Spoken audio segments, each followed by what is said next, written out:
दोस्तों, आप अच्छी तरह से जानते हैं कि चाहे ज्ञान हमें किसी से भी मिले, किसी भी कहानी के माध्यम से मिले और चाहे कहीं से भी मिले, अगर हमको ज्ञान की बातें, मोटिवेशनल की बातें, हमें कुछ करने की, आगे बढ़ने की अगर हमें सीख मिलती है तो ज़रूर लेना चाहिए। तो मैं एक कहानी के माध्यम से मैं आप लोगों को बताना चाहता हूँ। जैसे हमारे मुनि लोग आश्रम में रहते हैं, तो वो कभी गाँव में भी जाते हैं भिक्षा लेने के लिए। तो वो हफ्ता में 1 हफ्ते में 15 दिन में वो कहीं न कहीं वो घूमते रहते हैं और भिक्षा भी माँगते रहते हैं। एक गाँव में मुनि जाते हैं घूमते-घूमते और गाँव में पहुँचते हैं। कुछ बच्चे वहाँ पे खेलते रहते हैं दोस्तों। पहले गौर से समझिएगा और अच्छी तरह से कंटेस्ट करिएगा। मैंने कहा ना कि बात कहीं से भी मिले, ज्ञान कहीं से भी मिले, सुनना बेहद ज़रूरी होता है और गौर करना भी बेहद ज़रूरी होता है। और मेरी वीडियो अगर 10 लोग देखते होंगे, 100 लोग देखते होंगे, तो कुछ लोग ही कुछ बातों को गौर करते हैं, सीरियस लेते हैं। हर कोई अगर सीरियस लेने लगे ना दोस्तों, तो माँ कसम कहता हूँ, हर कोई कामयाबी की ओर चल सकता है। क्या है कि जब तक वीडियो को हम देखते हैं, सुनते हैं, तभी तक हमको अच्छा लगता है। इस कान से सुने, इस कान से निकाल देते हैं। ये बिल्कुल परफेक्टली बात बता रहा हूँ आप लोगों को। तो एक मुनि जो आश्रम में रहते हैं, तो वो घूमते-भागते रहते हैं, भिक्षा माँगते रहते हैं। तो वहाँ गाँव में पहुँचते हैं, कुछ बच्चे लोग वहाँ पे खेलते रहते हैं और वो एक जगह पे बैठ जाते हैं। तो बच्चे खेलते-खेलते उन मुनियों के पास आते हैं और मुनि बैठ कर के एक बड़ा चट्टान ऐसे रहता है मान लीजिए, तो वहाँ पे कुछ चींटियाँ चढ़ती हैं, जैसे अपना भोजन लेकर के चढ़ती हैं, गिरती हैं, चढ़ती हैं, गिरती हैं। तो वो मुनि बहुत गौर से देखता है और उनके तरफ गौर करके कुछ बच्चे फिर आते हैं, फिर उनसे पैर पड़ते हैं, प्रणाम करते हैं और इसके बाद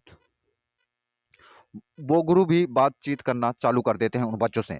फिर बच्चे पूछते हैं कि गुरुजी आप कहाँ रहते हैं, कैसे रहते हैं और कहाँ, कब, किस तरह से? तो वो गुरु पूरी तरह से बताते हैं अपनी कहानियों को और पूछने लगते हैं कि बच्चे आप क्या कर रहे हो, कहाँ रहते हो, क्या आपका वो है? तो वो कुछ बच्चे अपनी कहानियों को बताते हैं और एक बच्चा कुछ ज़्यादा ही गरीबों को झेला था और वो गरीबी को समझता था और गरीबी को अच्छी तरह से वो जानता था कि गरीबी क्या चीज़ होती है। तो वो कुछ चीज़ों को बताने लगा कि गुरु मैं बहुत मतलब मेरे माता-पिता तो नहीं है, इस दुनिया से गुज़र चुके हैं और मैं काका, चाचा, बाबा जो भी हैं, वो मेरे साथ रहते हैं और मेरे 2 भाई, 2 बहन, मैं सबसे बड़ा हूँ। और मैं पढ़ाई भी नहीं कर पा रहा हूँ और अपने भाई-बहनों को भी नहीं पढ़ा सकता हूँ क्योंकि गरीबी से इतना मैं तंग आ चुका हूँ और जो भी घर की खेती-बाड़ी है, काम है, मैं उनको करता हूँ। मेरे भी पढ़ने की बहुत इच्छा होती है पर मैं पढ़ नहीं पा रहा हूँ। फिर गुरु कहते हैं कि बेटा अगर आप अपने जीवन में नहीं भी पढ़ पा रहे हैं तो कोई ज़रूरी नहीं है कि आप पढ़ पाएँ, पर आप अपने भाई-बहन को पढ़ाना चाहते हैं, आप सचमुच कुछ करना नहीं चाहते हैं, तो मैं एक कुछ आपको कहानी के माध्यम से कुछ तुमको बताना चाहता हूँ। अगर सीखना चाहते हो, कुछ करना नहीं चाहते हो, तो बहुत सारे बच्चे खड़े रहते हैं और उस बात को खाली एक ही बच्चा सीरियस लेता है और उसके बातों उनके बातों को बहुत गौर से सुनता है। तो गुरु बोलते हैं कि देखिए पहले यहाँ पे ये चींटी चढ़ती हैं ऊपर, फिर नीचे गिरती हैं, फिर रास्ते भी बदलते हैं, फिर मतलब तरह-तरह के वो अपने अड्डे पे या अपनी जगह पे पहुँचने की कोशिश करते हैं और हार नहीं मान रही हैं। पर उनकी कोशिश लगातार और निरंतर जारी है। अगर आप भी कुछ करना चाहते हो, कुछ बनना चाहते हो बेटा, तो आप कर सकते हो।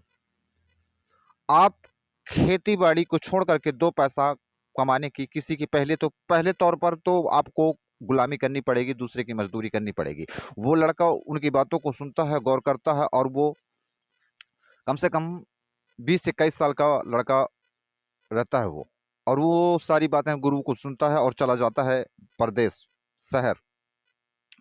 तो साल 2 साल काम करता है, साल 2 साल काम करने के बाद जैसे मान लीजिए ये अपना ठेला-एला लेकर के जो साग-सब्ज़ी जो बेचते हैं, उन लोगों से बैठ कर के बहुत कुछ चीज़ों को सीखने की कोशिश करता है, समझने की कोशिश करता है और वो काम करते-करते कुछ अपना पूँजी जो बना कर के रखता है, तो वो धंधा भी करता है। धंधा करते-करते कुछ लॉस भी होता है, कुछ फ़ायदा भी होता है। फिर इसके बाद जैसे ही उसको प्रॉफ़िट होता है, वैसे ही वो 2-4 कर्मचारियाँ भी लगा लेता है, 2-4 ठेला भी लगा लेता है और साथ में अच्छा खासा पैसा कमाना वो चालू कर देता है। फिर अपने गाँव में लौट कर के आता है अपने जो जगह ज़मीन है उसके हक का वो वहाँ पे बोर कराता है, बढ़िया बेहतरीन फेंसिंग कराता है, साग सब्जी लगाता है और वहाँ पे बेहतरीन खेती करता है। खेती करते करते और लोगों का भी खेत ले करके वो साग सब्जी लगाना चालू कर देता है। पहले समझिएगा दोस्तों, जाता कहाँ है? शहर जाता है। पहले क्या करता है? काम करता है। फिर वो क्या करता है? ठेला लगाता है। ठेला लगाने के बाद फिर अच्छा खासा पैसा कमा करके अपने खेत खलिहानों की खेती बाड़ी करने लगता है। फिर अपनी खेती के साथ साथ दूसरों का भी खेत लेकर के वो अपना स्वयं का एक बिजनेस खड़ा कर लेता है। ऐसे करते करते करते दोस्तों वो खुद का एक मिल खोलता है। कौन सा मिल? धान मिल खोलता है। धान मिल खोलते खोलते ही वो अपना उसमें भी कारोबार उसका अच्छा चलने लगता है। तो एक तो उसका साग सब्जी वाला भी बिजनेस बढ़िया चलने लगा और साथ में उसकी मिल भी चलने लगी। ऐसे करते करते आज की डेट में उसके 4-4 मिल चल रहे हैं दोस्तों।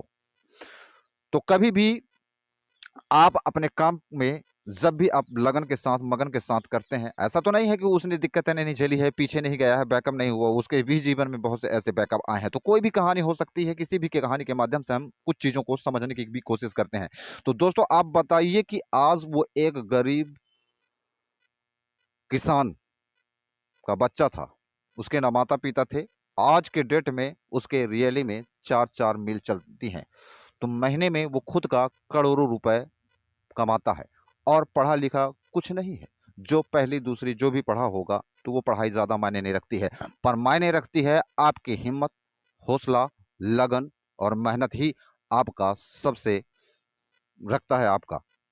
जब उस चीज़ को गौर ही नहीं करेंगे, मेहनत ही नहीं करेंगे, उसके पीछे भागेंगे ही नहीं, तो जीवन में आप कुछ भी नहीं कर सकते हैं। ज्ञान कहीं से भी मिले, किसी के भी माध्यम से मिले, अगर मिलती है तो उस बात को बिल्कुल सीरियस लीजिए, दिल से लीजिए, मन से लीजिए और आप अपने काम पे जुड़ जाइए। मत सोचिए कि आज मेरे को कामयाबी मिलेगी, कल मिलेगी, पर आप अगर मेहनत कर रहे हैं निष्ठा के साथ, ईमानदारी के साथ, तो पूरा यकीन रखिए, अपने अंदर विश्वास रखिए, उस मालिक पर विश्वास रखिए, आप एक न एक दिन कामयाब ज़रूर होते हैं दोस्तों। अगर मेरी वीडियो अच्छी लगे तो लाइक सब्सक्राइब ज़रूर करिएगा।